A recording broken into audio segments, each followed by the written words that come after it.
Qual segredo você vai levar para o túmulo, mas não se importa em contar no Reddit? História 1. Minha mãe está traindo meu pai e meu pai também está traindo minha mãe. Ambos sabem que eu sei disso, mas me fizeram prometer não contar ao outro. Os pais são complicados às vezes. Opinião.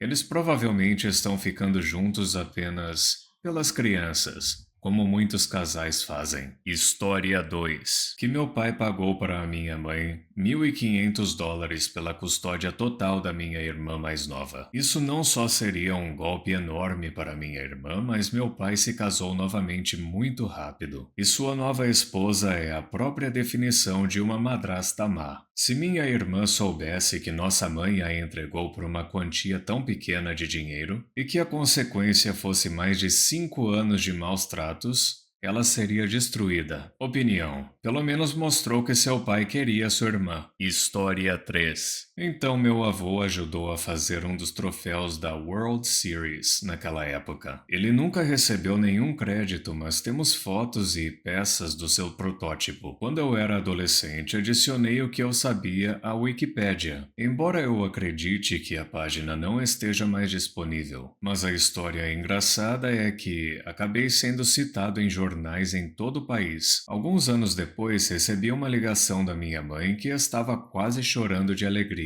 Ela encontrou aquela página da Wiki e estava pirando. Ela ficou tão feliz que ele finalmente recebeu crédito. Ela acabou colocando a página da Wiki impressa em molduras bem enfeitadas. Fez uma prateleira com cópias das fotos e outras coisas de beisebol. Ela fez uma para cada um de seus irmãos. Eu tive que morder minha língua toda vez que eu vou lá e vejo as coisas penduradas na sala de estar. Opinião. Se foi citado em jornais de todo o país, parece que ele recebeu o crédito que merecia. Às vezes, precisamos falar por aqueles que não podem falar por si mesmos. História 4. Uma vez, quando eu tinha 13 anos, fiquei uma semana e meia sem fazer o número 2. Eu estava em um acampamento e algo deve ter acontecido com a água potável ou com a minha digestão. Tomei laxantes, mas nada funcionou. Minha barriga estava doendo muito, mas não saía nada. Então, uma noite, depois do jantar, senti que estava na hora. Corri para o banheiro, me preparando mentalmente para o evento épico. Quando finalmente entrei, os banheiros estavam todos ocupados. Nesse ponto estou surtando. Vou literalmente sujar as calças na floresta sem meias de me limpar. Vou até o chuveiro privativo anexo aos banheiros e minha mente desesperada começa a resolver problemas como se eu fosse o Bradley Cooper em Limitless. Inicialmente pensei em apenas fazer no ralo do chuveiro, mas eu não queria ser aquele cara que arruinaria o melhor banheiro da floresta para todos. Tive uma ideia e eu sabia o que eu tinha que fazer. Então eu fiz o número 2 na única peça de roupa que eu tinha sobrando, minha meia. Obviamente eu estava melhor agora e eu estava muito aliviado. Eu levei a meia cheia para a lixeira próxima e um dos meus amigos me viu no caminho. Antes que eu pudesse me livrar da meia,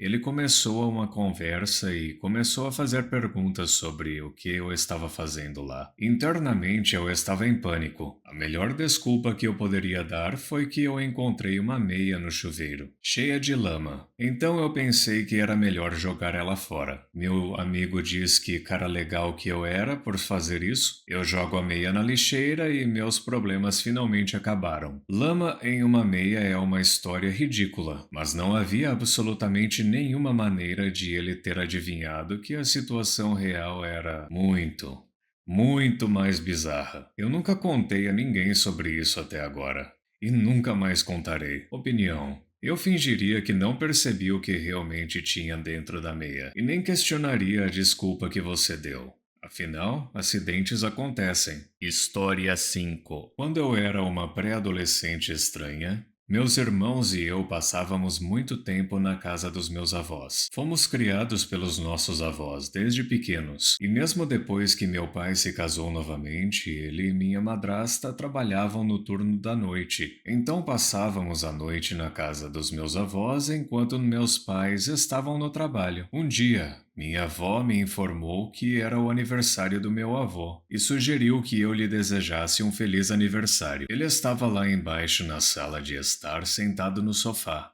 E eu fui até ele, dei um grande abraço nele e disse: Feliz aniversário, vovô. Foi meio difícil abraçar uma pessoa sentada, então acabei me ajoelhando no sofá, entre as pernas dele, em vez de tentar abraçar ele de pé. Ele ficou muito feliz e me deu um abraço de volta. Quando me afastei do abraço, ele me segurou em seus braços e me deu um grande sorriso. Daí ele colocou a língua na minha boca. Às vezes, quando eu era criança, beijávamos outros membros da família na boca, mas era com a boca fechada. Eu percebi imediatamente que isso era diferente. A língua dele estava nos meus dentes. Durou apenas um momento e eu fiquei enojada e confusa quando me afastei. Naquele momento, minha avó entrou na sala de estar. Virei a cabeça para olhar para ela. Minhas mãos ainda estavam nos ombros do meu avô. Ela parecia muito feliz por eu ter desejado feliz aniversário a ele, como uma boa criança. Dei um último abraço nele bem rápido e saí correndo da sala. Pelo resto da minha pré-adolescência e adolescência, sempre tomei cuidado para não ficar sozinha na mesma sala que meu avô. Ele se foi quando eu tinha 20 e poucos anos, uns 10 anos depois do acontecido devido a problemas de saúde, induzidos pelo seu estilo de vida. E minha família me escolheu para falar em seu funeral. Eu tinha sentimentos realmente complicados sobre isso, porque eu amava ele. Afinal, minha avó e meu avô me criaram. Além disso, meu avô era o pilar que sustentava a família e mantia todos unidos. Depois que ele faleceu, meu pai e nossa família, além dos irmãos dele e suas famílias, gradualmente se distanciaram e nada mais foi o mesmo entre nós. Nós nem passamos o Natal juntos mais. Eu nunca contei a ninguém da minha família sobre isso porque eu não queria partir o coração da minha avó. Ela ainda está viva 10 anos depois e ainda fala com e sobre ele todos os dias, e visita seu túmulo várias vezes por semana. Então, obrigada por ouvir minha história no Reddit. É bom tirar isso do meu peito. Opinião. Eu sinto muito por todos que tiveram que passar por esse tipo de situação. É completamente justificável se sentir enojada e confusa. Isso não é algo que um adulto, especialmente um membro da família, deveria fazer a uma criança. História 6. Meu primeiro acidente de carro no ensino médio não foi porque eu desviei para não bater em um veado. Como eu disse ao meu pai e à polícia, na verdade, eu tentei puxar o freio de mão e dar um cavalo de pau de 180 graus, enquanto eu estava em uma descida a 80 km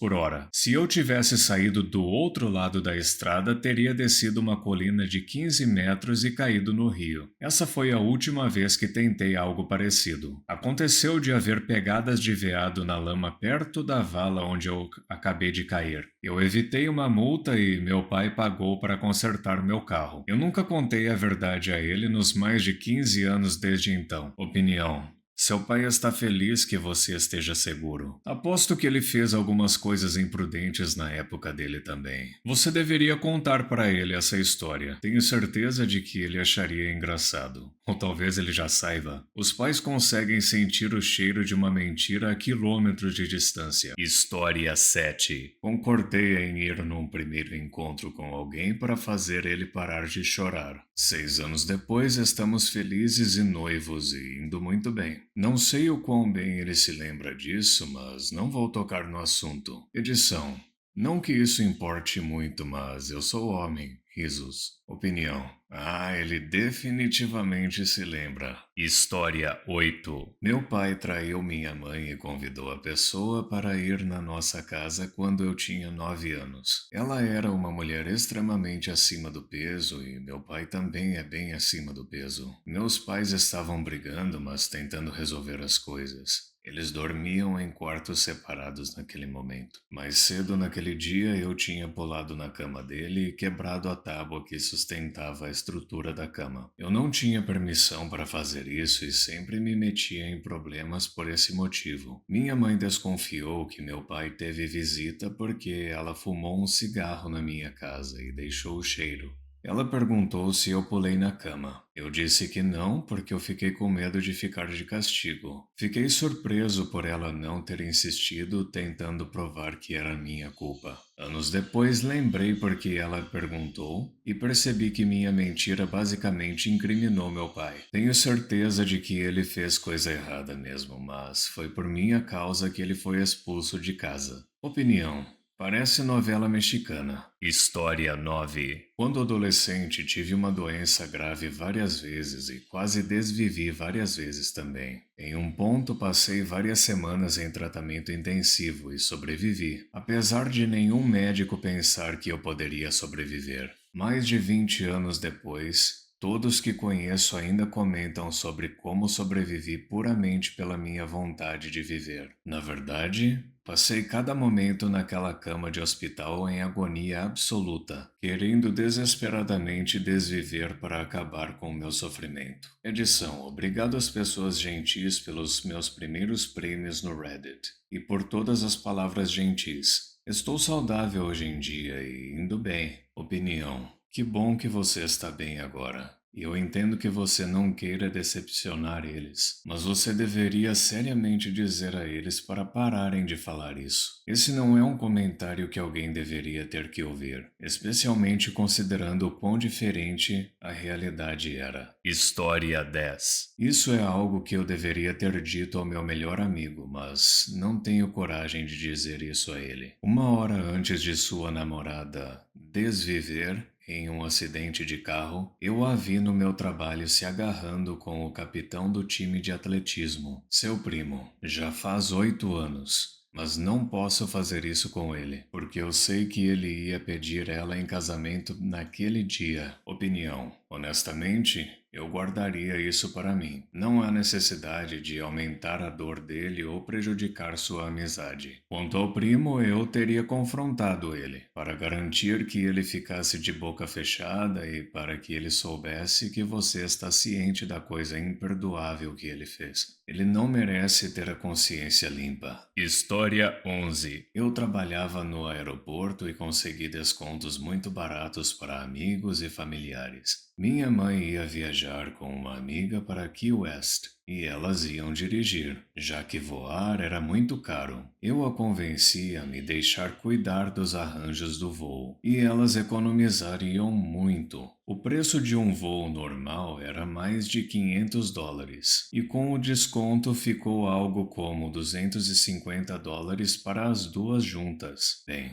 eu ainda era meio novato em fazer reservas e coisas assim, e acabei fazendo alguma coisa errada. Acho que reservei apenas para uma viagem só de ida ou algo assim. Então, na noite anterior ao voo delas, remarquei e paguei uns $450 para as duas. Dinheiro que eu nem tinha na época. Paguei com o cartão. E desde então nunca contei para minha mãe. Era perto do Dia das Mães, então pensei que esse fosse meu presente para ela. Já faz quase 10 anos. Opinião: há algo profundamente significativo em fazer um sacrifício assim e não contar para ninguém. Isso diz muito sobre seu caráter. Muito obrigado por assistir. Não se esqueça de deixar o like, se inscrever e ativar o sininho para receber as notificações dos meus últimos vídeos.